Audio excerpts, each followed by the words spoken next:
Vamos lá, pessoal. Todos estão visualizando a apresentação?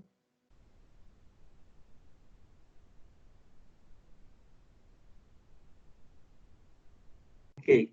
Então, hoje a gente vai falar um pouquinho sobre mais alguma coisa sobre os fundamentos de Big Data, né? E vamos também falar bastante sobre as tecnologias envolvidas, tá? Vão perceber que tem uma bastante coisa aí, tem uma salada de letrinhas aí, que a gente vai começar a decifrar um pouquinho hoje, tá? Bom, então, isso aqui nós já falamos na aula passada, né? Só para relembrar os principais Vs, né, do Big Data, né? Que é volume, velocidade, variedade e a veracidade, tá? Então, são os Vs aí que conceituam o Big Data, tá? Bom, e a gente viu, né? Além desses 4 Vs, ainda tem a questão do valor, né? Ou seja, a gente precisa trazer para o Big Data ou consumir informações do Big Data que tem a ver com informações que têm algum valor para a empresa, senão não faz sentido, né? E aí, quais são as tecnologias que são envolvidas no Big Data, né? Falamos um pouquinho também na aula passada, mas primeiro, a gente já viu que a gente fala de sistemas de arquivos distribuídos, tá? Então, a gente vai ver aí que, né, diferentemente um pouco de banco de dados distribuído, que era um conceito antigo, né? A gente fala aqui de arquivos distribuídos. Vai explicar melhor como é que funciona isso. Processamento paralelo, massivo, né? Ou seja, a gente viu lá que tem vários computadores, não é somente um único computador para processar, né? E a gente viu aí que, até foi uma das perguntas que tinha no exercício, né? Por que o processamento, né? A escalabilidade do processamento no Big Data ele se torna mais barato, né? Porque se utiliza uma quantidade maiores de equipamentos, né? Equipamentos menores, equipamentos de menor porte, e isso deixa mais barato, né? Obviamente que existe a computação em nuvem, né? Então, trabalhar com isso. A mineração de dados, que vocês estão provavelmente estudando ou vão estudar lá em sistemas de apoio à decisão, também se encaixa aqui, né? O que fazer com essa grande quantidade de dados? Obviamente que a gente tem que fazer análise. Análise pode ser uma análise visual, né? Ou encontrar informações implícitas, né? Nesse grande banco de dados aí que entra, no caso, a mineração de dados, né? E vamos também trabalhar com mineração de dados, tá? Em Big Data, tá? Então, por isso que eu falo, né, as disciplinas de Big Data vai se complementar muito lá com sistemas de apoio à decisão. Obviamente, né, se tem algum aluno não fazendo essa disciplina, não vai ter nenhum problema, tá? A gente vai seguir, né, cada um com seu conteúdo, mas tudo que a gente vai passar aqui, a gente, obviamente, que vai dar todo o suporte. Rede de alta velocidade, a gente fala de grande quantidade de dados, então precisa, né, de uma rede de alta velocidade. Sistema de armazenamento escalável, tá? Então, não dá mais para ficar trocando de servidores, né? Quem percebi que alguns alunos aí já trabalham na área, né, ou todos trabalham, não consegui ler todos os exercícios, mas provavelmente algum de vocês já passou, né, pelo a experiência de trocar de servidor, né, de um banco de dados, o trabalho que dá, né? Se bem que hoje em dia grande parte dos servidores já vão para as nuvens e a escalabilidade também se torna mais fácil lá, né? A gente compra espaço, mas para quem é um pouquinho mais antigo aí, ou acompanhou algum trabalho de uma estrutura um pouco mais antiga, sabe o quanto custoso, né? Quanto trabalhoso é fazer uma troca de servidor, deixar um servidor um pouco mais com maior capacidade, né?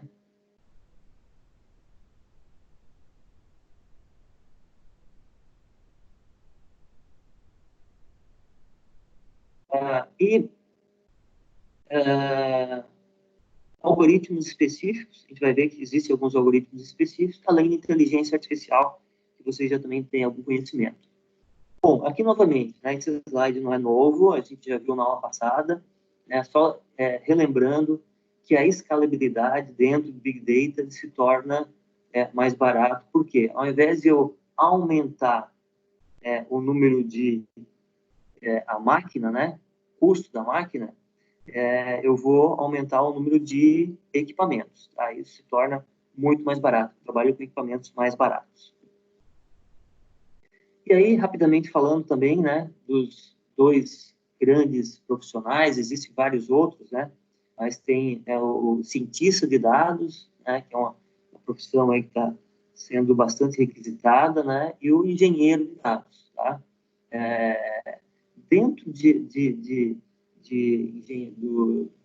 engenheiro de dados, dentro da profissão de engenheiro de dados ou do cientista de dados, existe um conjunto, né, de várias ferramentas. Talvez poderia ter uma faculdade, inclusive poderia não ter, né, faculdades específicas, né, ou pós-graduações específicas de cientista de dados, de engenheiro de dados, né, e só que tudo isso dentro do Big Data, né? A gente vai falar um pouquinho dos dois, mas talvez vai dar um pouquinho mais de enfoque lá em cientista de dados, tá? Bom, falando em Big Data, né? Mas quando que a gente utiliza Big Data? Vamos utilizar o Big Data para tudo agora, né? Fiz algumas perguntas lá para vocês, né? No exercício, querendo saber onde vocês trabalham, tal, e o que poderia ser feito dentro da empresa de vocês.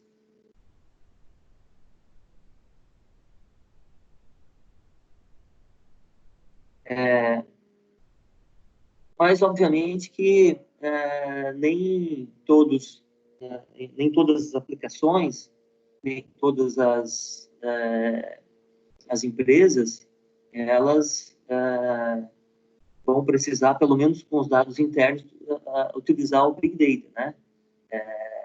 Talvez consumir alguma coisa que já está pronta lá, tá?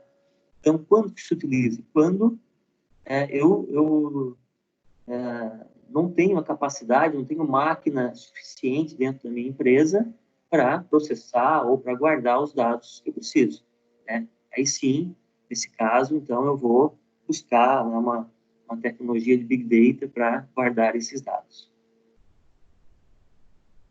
Bom, e aqui é importante, né? Big Data. Se fala muito em Big Data, se fala em Data Science, se fala em inteligência artificial e está se falando muito em estatística, né? Mas tudo isso está interligado. Quando a gente fala de Big Data, né, mais essa base de dados, mas não adianta eu ter um banco de dados sem utilizar também. Então, eu preciso do cientista de dados, do Data Science, para buscar esses dados, né, para apresentar. E, além disso, está muito forte a estatística, tá? Então, é importante estudar um pouco de estatística, ou bastante, né? Relembrar os conceitos lá já estudados, e a inteligência artificial. A gente vai ver nessa disciplina que, apesar de tecnologia, Big Data está bastante voltado à tecnologia, mas a gente precisa conhecer também esses conceitos para conseguir fazer análise desses dados. Bom, e aqui falando, quais tecnologias estamos falando, né?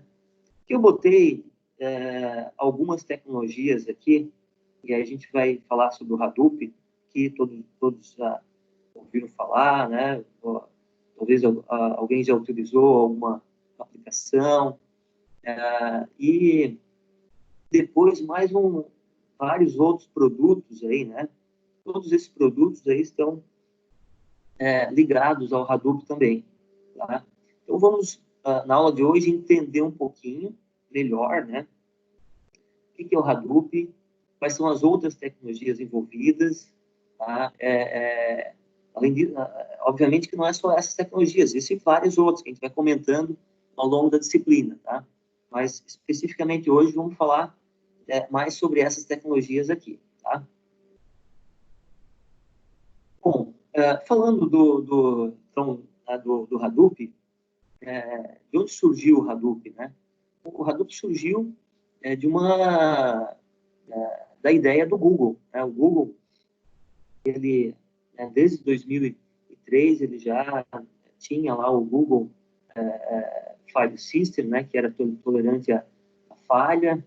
Em 2004, ele implementou lá o MapReduce, né? Que é uma técnica de programação paralela, né? Onde ele consegue utilizar vários computadores para fazer uma programação. E aí, em 2006, né, surgiu lá o Bigtable, né, que é do Google. Tá? Então, os estudos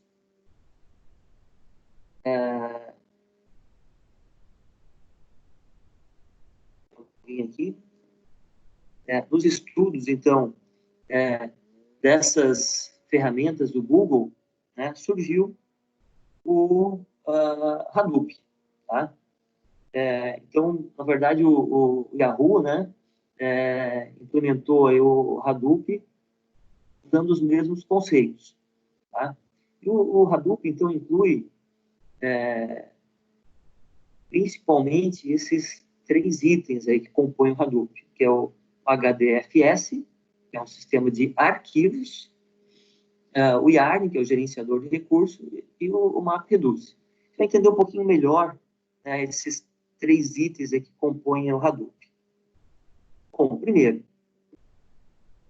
o Hadoop ele é uma ferramenta de código aberto, né, oferece um ótimo desempenho, ele permite o processamento em larga escala de dados e tem uma arquitetura de cluster. Tá? Acho que todo mundo conhece o que é uma arquitetura de cluster, né, onde vários computadores trabalham como se fosse um só. A gente vai também explicar em seguida como é que funciona. E, enfim, né, então ele é composto, ele é composto por 2 componentes principais, né, que é um sistema distribuído de arquivos, conhecidos como o HDFS, e um framework, né, distribuído de processamento chamado MapReduce, né, além do YARN lá. São conceitos aí que eu trouxe, né? Bom, então, a gente já falou, né, que no Hadoop, né, e assim como os conceitos de Big Data, nós não temos um único equipamento processando todas aquelas informações. A gente tem vários equipamentos. Esses equipamentos, eles são chamados de data node. Tá? Cada computador, então, é um data node que ficam em racks, né? Dentro de uma área de TI, por exemplo, pode ter racks de equipamento, né? Com vários equipamentos, por exemplo.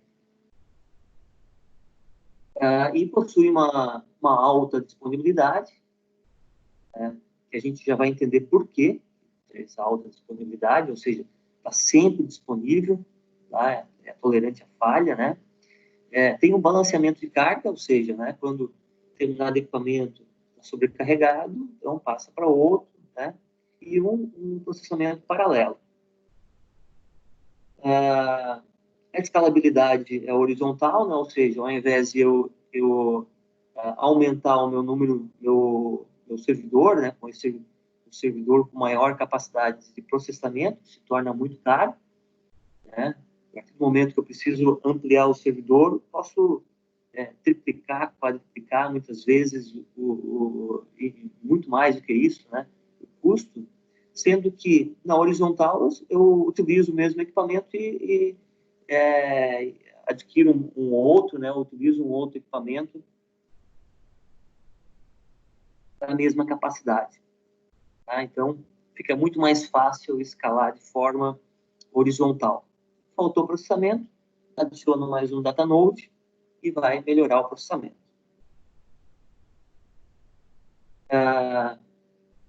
Então, né? Se utiliza uma infraestrutura arquitetura de computação distribuída, né? Família de projetos relacionados e processamento em larga escala. Bom, então, tem o HDFS, que a gente já comentou, vamos explicar um pouquinho melhor, o MapReduce, e além de outros produtos também, tá? Tem outros produtos. Logo em seguida, a gente vai entender quais são os outros produtos, tá? Sistema escalável em termos de volume, em termos de velocidade, em termos de variedade, tá? Bom, aqui sim. Como é que funciona o HDFS? Nessa figura, a gente tem aqui, na parte de cima, o name node. E aqui embaixo, tá, 4 data nodes. Então, na verdade, existem dois tipos de nodes, né, no sistema HDFS, que é um sistema de arquivos distribuídos. Tá? O name node, ele faz esse gerenciamento aqui, né? Ou seja, ele faz um mapeamento. Na verdade, o correto seria o mapeamento, né? Mapeamento onde está as informações, que estão, na verdade, dentro dos data nodes. Então, tem o name nodes e data nodes. Tá? E aqui, nesse desenho também, já dá para começar a entender por que ele oferece uma segurança de dados, né? E além de performance, os dados sempre ficam disponíveis, tem alta disponibilidade. Vocês percebem que no primeiro data node tem o número 1, o 5 e o 4. O 2 tem o 2, o 4 e o 5. 3, 1, 2 e 5. E no 4, 1, 2 e 4. Ou seja, todos eles estão replicados, né? Então, o número 1 está replicado em 3, o número 2 está replicado em 3, o número 3, o 3 não tem aqui. O 4 está replicado aqui no 3 e o 5 está replicado aqui no 3 vezes aqui, tá? Então, com esses 4 data nodes, né, todos eles foram replicados 3 vezes, né? Obviamente que isso é configurável, né? Mas se por acaso o primeiro data node falhar, né, o equipamento falhar, eu ainda tenho todos os outros, tá? Eu ainda tenho todas as informações, na verdade, né? Através dos outros data nodes, eu consigo recuperar a mesma informação, tá?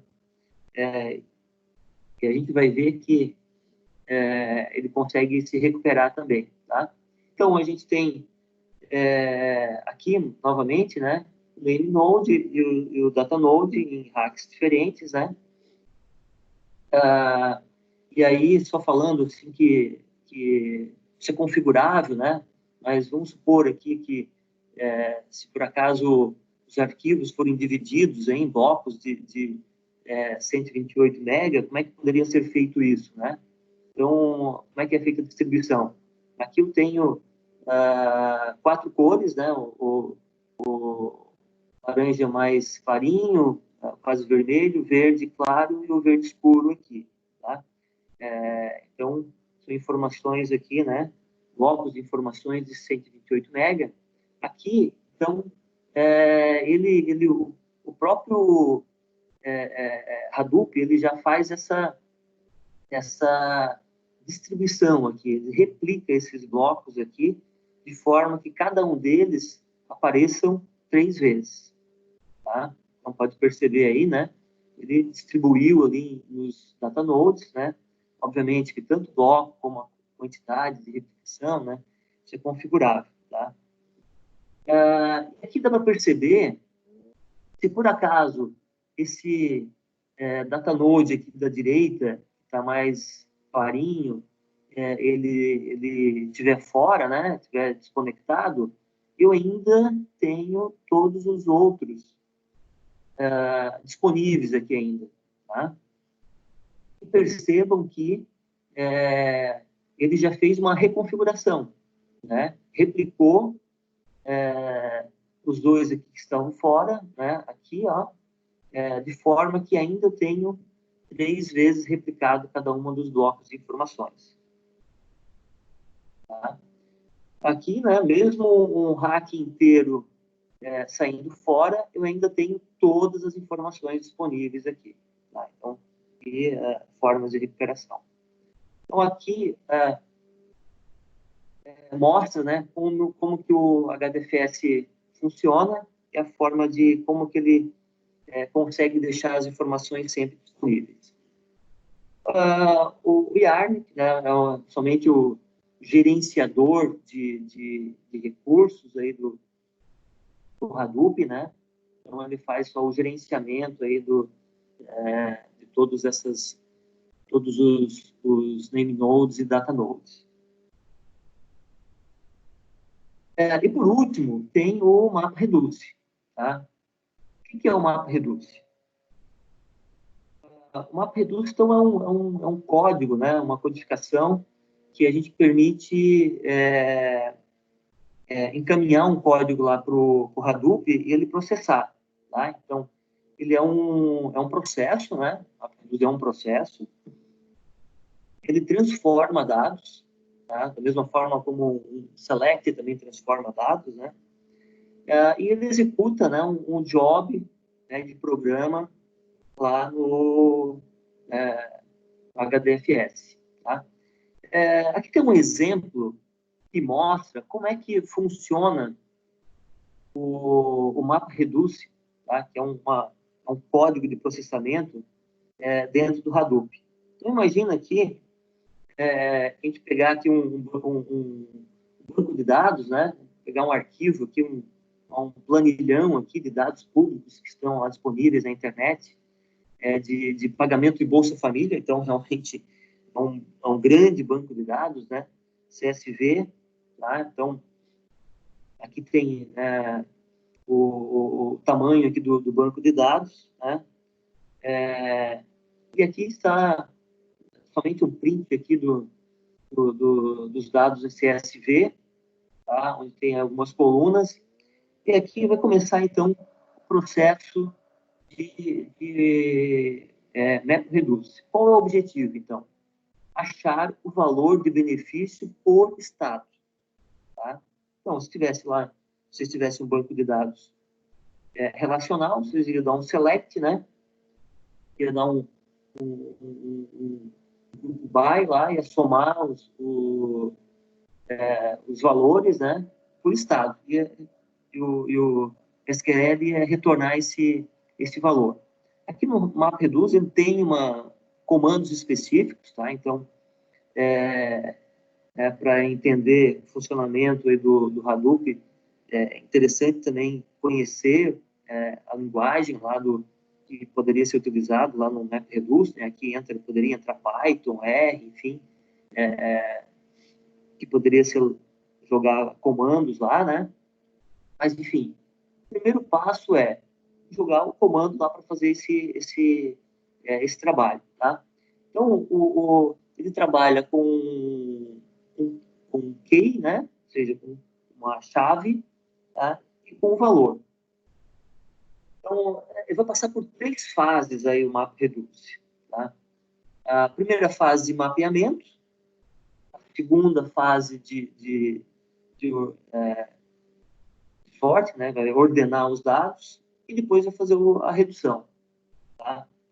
Então, na primeira fase, utilizando os dados brutos,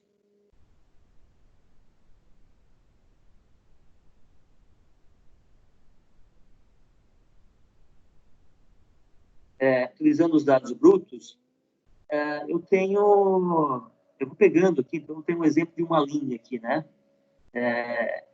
Tem uma linha inteira aqui, né? Tem o estado, o município, o nome do favorecido, o valor e a competência, tá? Mas o meu objetivo qual que é? Saber o valor por estado, tá? Então, a minha chave aqui é o estado, tá? E o valor, né? O valor aqui é, do, informação lá do salário, né? Então, vamos lá. Passando essa fase aqui, aqui já listando todos os valores aqui, né? Então, eu tenho aqui São Paulo, 180, Bahia, 0,5, e assim vai, tá? Inclusive, tem dados repetidos aqui, né? Ó, dados repetidos aqui, tá? Bahia, Pernambuco, aparece 2 vezes aqui, tá? No primeiro momento, eu vou listando aqui, tá? No segundo momento, vou fazer o sorte, né? Vou ordenar esses dados aí. Então, como é que ficou? Ficou, eu tinha os dados aqui desordenados, né? E aqui passei ordenado. Então, a Bahia aqui ficou junto, Pernambuco ficou junto aqui, né? Então, ele fez, ordenou esses dados aqui. A segunda fase aqui, né? Então, deixou na mesma linha os dados que corresponde à mesma chave, né? E agora, por último aqui, ele soma os valores, tá? Que é o reduce. Tá? Então, esse é um processo de MapReduce, né? Que não está pronto lá no Hadoop, isso a gente precisa jogar um comando, tá? Porque, na verdade, depende do objetivo.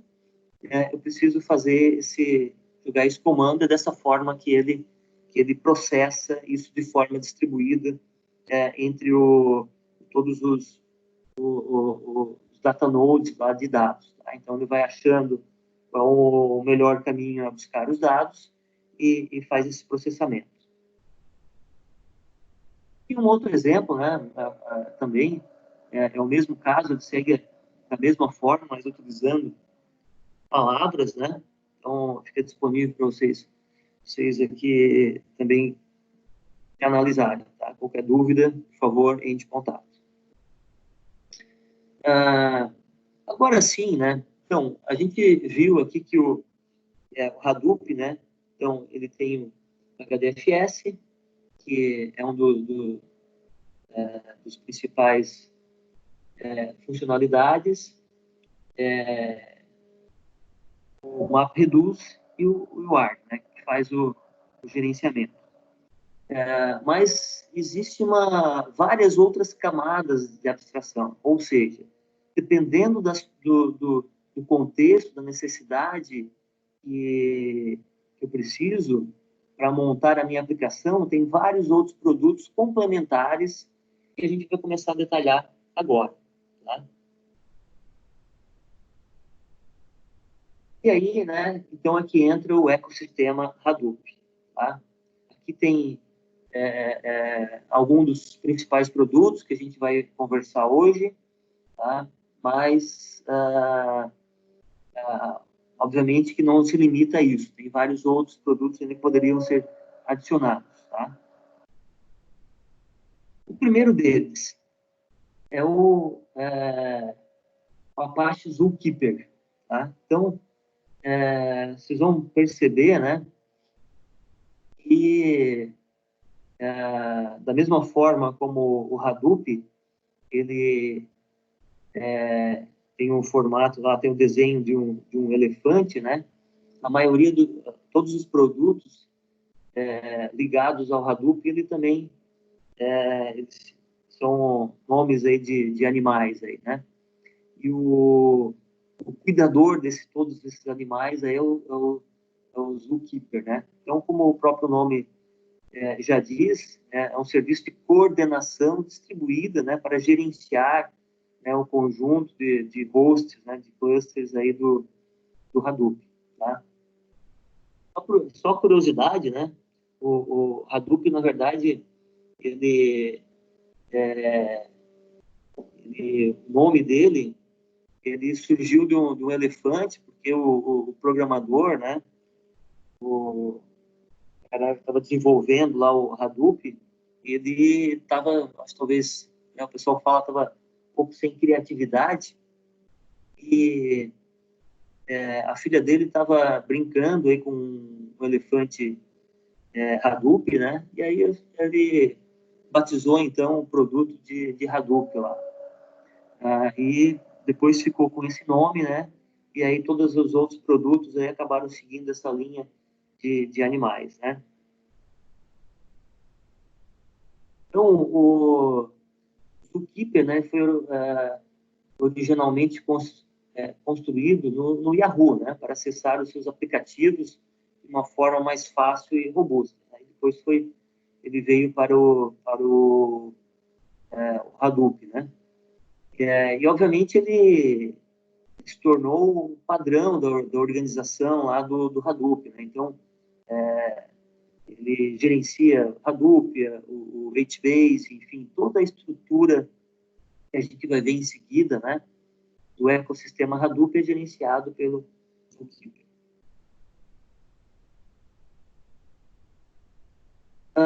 Um outro produto é o Apache Ozzy. Tá? Então, o Ozzy é um workflow, né? Ele faz o orquestramento, né, dos jobs MapReduce. Tá? Então, o Ozzy ele é integrado, né, com componentes aí do Hadoop, né? Mas em muitas situações eu preciso deixar programado, né? Faça isso quando uma outra coisa acontecer. Chame determinado processo somente depois de outra, ou quando acontecer alguma coisa. Então, todo esse orquestramento aí que deve acontecer dentro do Hadoop é feito pelo Apache Ozzy.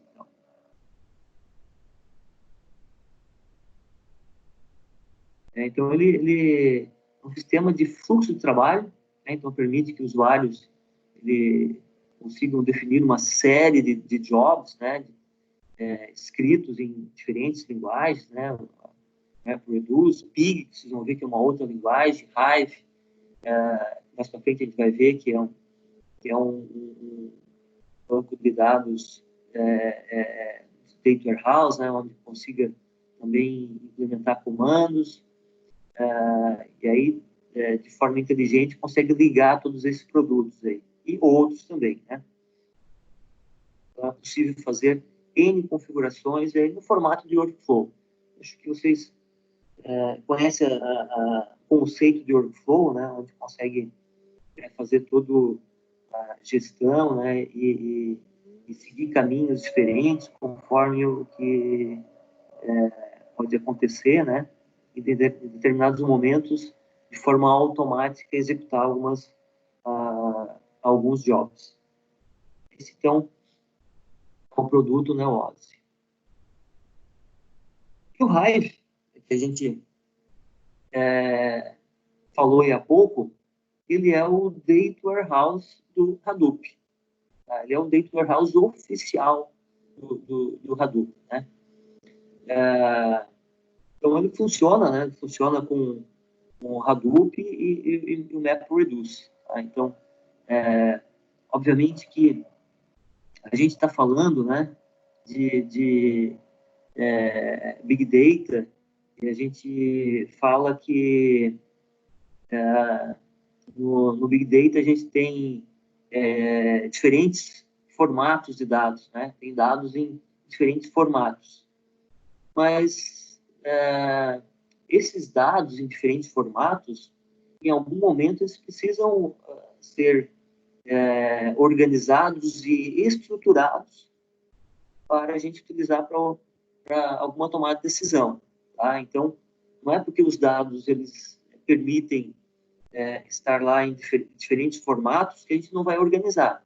Eles precisam ser organizados e o Hive é um produto para isso, tá? Para organizar, né? Então, se roda processo lá dentro e organiza esses dados, e a gente vai ver que para acessar esses dados aí do Hive, né, que é o Data Warehouse do Hadoop, a gente vai utilizar ferramentas ou linguagens próprias para Big Data, ou então outras ferramentas que precisam das informações mais organizadas, tá? Ou mais estruturadas para utilizar.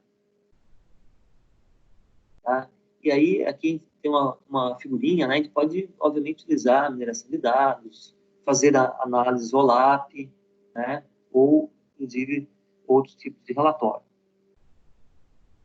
Tá? Então, obviamente que dá para utilizar o SQL ou outros tipos de linguagens para acessar esses dados aí. E importante, tá? Obviamente, né, pessoal, ele está dentro do contexto que é tolerante à falha, né? Então, tem todo aquele faz parte do Hadoop, né? Então, ele é tolerante à falha para armazenamento e, obviamente, ele depende do MapReduce para execução desses dados, né? E olha que interessante, permite conexões, JDBC ou DBC, tá? E por isso ele é facilmente integrado com ferramentas de inteligência de negócio, Tableau, MapStrategy, Power BI, tá? Entre outras, tá? Então, olha aí o nosso Power BI, né? O Power BI a gente vai perceber que ele trabalha tanto dentro da área lá de Data Warehouse local, né? Como também acessa lá o, o Apache em alguns formatos, tá? Então, por isso que faz todo sentido a gente também estudar o Power BI. Mas a gente começa a ver, né, que tem uma sopa de letrinhas aí, tem muitos produtos, existe uma quantidade grande de estudos aí para dominar todas essas ferramentas. Obviamente que nessa disciplina a gente não vai entrar em tudo isso, né? É impossível. Mas é interessante a gente conhecer, né, toda essa capacidade que tem o Hadoop, tá? Que mais aqui? Então, obviamente, né, pode também ser acessado pelo PIG, que a gente não falou ainda, né? Vamos falar para que serve. Executam clusters Hadoop, né? Foi desenvolvido pelo Facebook. Aqui, né, então, um exemplo de uma consulta que pode ser rodada lá no Hive, né? Então, outros estudos também, pode perceber que é muito parecido, né, com o SQL, que todos nós já conhecemos. E permite a extração de dados dessa forma também, como através de outras ferramentas. E aí tem o Scoop, né? O que é isso? Bom, da mesma forma como a gente tem momentos que a gente precisa de um banco de dados gerencial no Big Data, em outros momentos a gente precisa também trazer para o Hadoop, para o Big Data, informações relacionais, no nosso banco relacional. Então, eu tenho uma grande quantidade de dados que eu busquei externamente lá de dados do Big Data, tá? Mas eu tenho informações internas lá no meu banco de dados, Oracle, SQL, enfim, Postgre, tá? Eu tenho um banco de dados relacional lá. E aí, como é que eu faço? Tá? Então, eu utilizo essa ferramenta, o Scoop, para buscar dados do relacional, por exemplo, o Hadoop, como também, em algum momento, né, posso precisar buscar algum tipo de informação já trabalhada, já transformada, mas eu preciso levar essa informação lá para o meu banco de dados relacional. Tá? Então, esse produto faz os dois caminhos, né? Tanto consigo trazer para o banco, o Hadoop, né, como levar a informação lá para o banco de dados relacional. Com essa ferramenta, eu consigo fazer isso. E já tínhamos falado, né, o PIG. que é o PIG? O PIG é uma ferramenta que é utilizada para analisar grandes conjuntos de dados, né? Que representam um fluxo de dados. Ou seja, eu tenho uma grande quantidade de dados lá no meu banco de dados ou no meu data warehouse, ou seja, no Hadoop. E como é que eu vou fazer essa análise de dados? Tá? Então, construir algum relatório, tá? Então, o PIG é uma ferramenta, né? Uma linguagem que fornece comandos, operadores, que podem ser programados, né? Para extrair dados lá do nosso Hadoop. Tá? Então, ele tem uma linguagem, né, própria lá, né, que é o PIG Latim, né, que serve para fazer scripts de dados, então, para buscar os dados.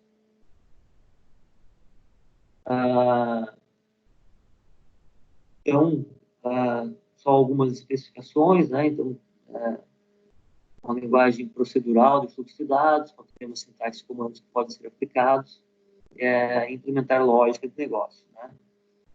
É um compilador que reduz sequência de programas, MapReduce, então tudo funciona em MapReduce, né? Utiliza o HDFS para armazenar os dados e interagir com os dados, tá? A diferença aqui, então, né? O PIG é uma linguagem de script, né, usada para interagir com o HDFS, enquanto que o SQL é mais banco de dados relacional, né? PIG é passo a passo, o SQL é num único bloco.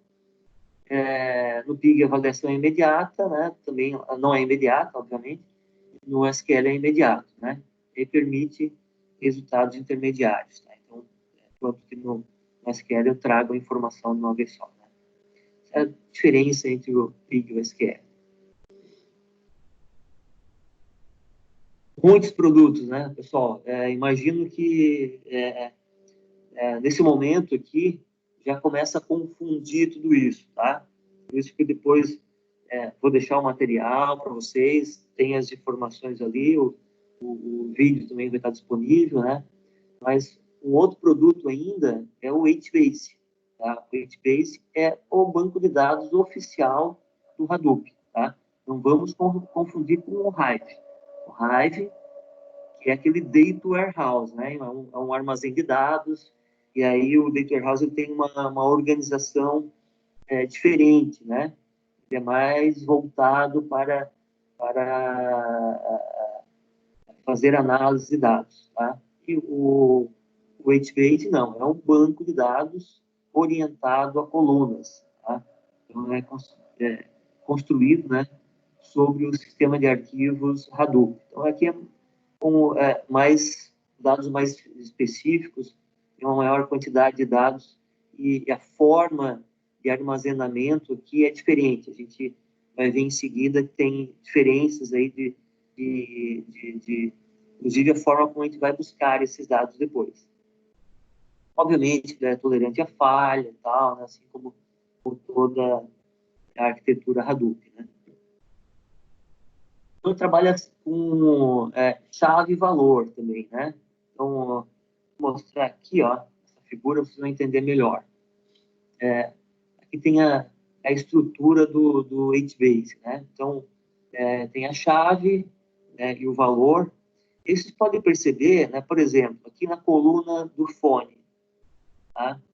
Eu tenho aqui uma chave, né? Mas na hora do fone, eu tenho N valores aqui, ó, tá? Tem uma outra chave aqui, ó. Tem 1, 2, né? Então, tenho 2 telefones aqui. Já na URL, olha só, a quantidade de... por exemplo, aqui é bem provável que uma das funcionalidades que pode ser requisitada numa aplicação lá é saber, por exemplo, qual é o horário que o determinado usuário consultou aquela URL. Tá? Então, eu tenho lá, né, um número lá que representa o dia, o horário que ele acessou aquela URL. tá? Então, eu tenho lá quantidade muito grandes aqui de informações. Esse banco de dados ele serve para... Ele tem um armazenamento, guarda as informações, recupera. Não é um banco de dados para fazer atualizações, né? Vocês podem perceber que a atualização é complexa desse banco de dados, né? Aliás, trabalhar com Big Data é complexo, mas é para fazer gravação de dados e recuperação. Então, esse é o HBase. E aí, continuamos a nossa sopinha de letrinha. Aqui nós temos o Flume. Tá? O que é o Flume? O Flume é um outro produto que serve para buscar dados de diferentes formatos, né? E enviar diretamente para o HDFS. Tá? Então, buscar dados lá de forma contínua lá, né? Por exemplo, eu posso ficar analisando lá todos os twitters, né? E encaminhar lá para o HDFS. Tá? Então, eu trabalho com uma grande quantidade, tem a capacidade de mover a grande quantidade de dados de forma eficiente. Tá? Possui uma arquitetura, né, flexível, né, de streaming de dados. Tá? Então, não é que ele vai buscar uma base de dados pronta e levar para o HDFS. Não, ficar buscando constantemente os dados lá que vão sendo gerados, ou no log do servidor, ou no Facebook, enfim, um serviço web lá, web service também, vai jogar lá para né, alguns produtos lá do Hadoop, tá? Ou no HBase, ou no, enfim, alguns produtos lá do Hadoop para armazenar.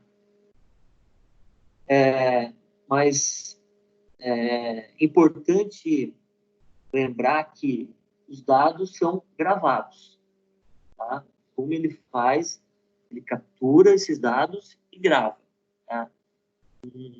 Durante o processo de captura e gravação, não é feito ainda uma análise, tá? Nesse caso aqui, os dados são analisados, né, são utilizados futuramente. Não é feito ainda nenhuma análise nesse momento. Tá? Então, aqui, né, novamente, o processo é que ele joga lá, né, para algum produto lá do Hadoop. E aí, tá, estamos quase chegando aí ao final, mas temos aí um outro produto, que é uma HALT, né? Isso aqui utiliza inteligência artificial, né? Ou seja, machine learning. Tá? Então, é um produto específico para fazer aprendizado de máquina, para utilizar esses dados já existentes lá no Hadoop, fazer classificação, clustering, enfim, fazer algum aprendizado de máquina. Tá? Então, existem algoritmos já prontos, né, para serem utilizados dentro desse produto aqui. Quando necessidade, se utiliza, então, esse produto. Bom, aqui entra o Kafka. O que é o Kafka? Diferentemente do Flume que a gente viu aqui, ó, só voltando atrás, o Flume ele utiliza streaming de dados, ou seja, dados constantemente gerados, mas grava uma base de dados. Kafka ele é um sistema de gerenciamento de fluxo de dados em tempo real, né? Então, também, né, pode buscar dados no Twitter, ou tem lá na web, enfim, pode ser em sensores, pode ser em log de arquivos também, né? Só que a diferença é que ele não vai guardar esses dados, tá? Ele ele vai ser utilizado para fazer já uma análise desses dados em tempo real. Ele consome esses dados em tempo real, faz uma análise e despreza os dados. Tá? Só consome esses dados e despreza. Então, por exemplo, pode verificar lá nos logs do servidor que pelo padrão de comportamento ali que está acontecendo ali, existe um ataque, né? Por exemplo, ao servidor, né? Ou existe os cartões de crédito, na utilização de dados de cartões de crédito lá também, né? Existe uma possível fraude lá de os dados que estão em andamento, né? Enfim, cotação de ações é um exemplo muito claro, né? Muito utilizado, né? Existe uma quantidade gigantesca de dados que deve ser levado em consideração naquele momento, comparações, tal, né? E para uma tomada de decisão rápida, tá? Então, eles se utilizam desses dados naquele momento, né? Mas não descarta os dados logo em seguida, tá? Então, não utiliza esses dados aí. Então, essa é a diferença do Kafka em relação, né, ao Flume.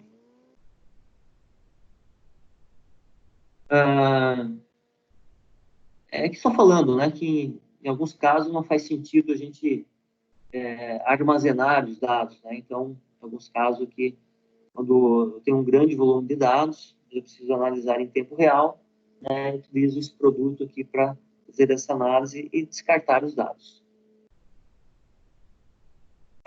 O Spark aqui cabe um pouquinho mais de estudo, tal. Na aula estou colocando aqui que é um outro produto que existe também, né? Mas a gente não vai entrar nesse produto hoje, tá? Não vou explicar, e também na lista de exercício não tem esse produto. Acho que esse era o último slide.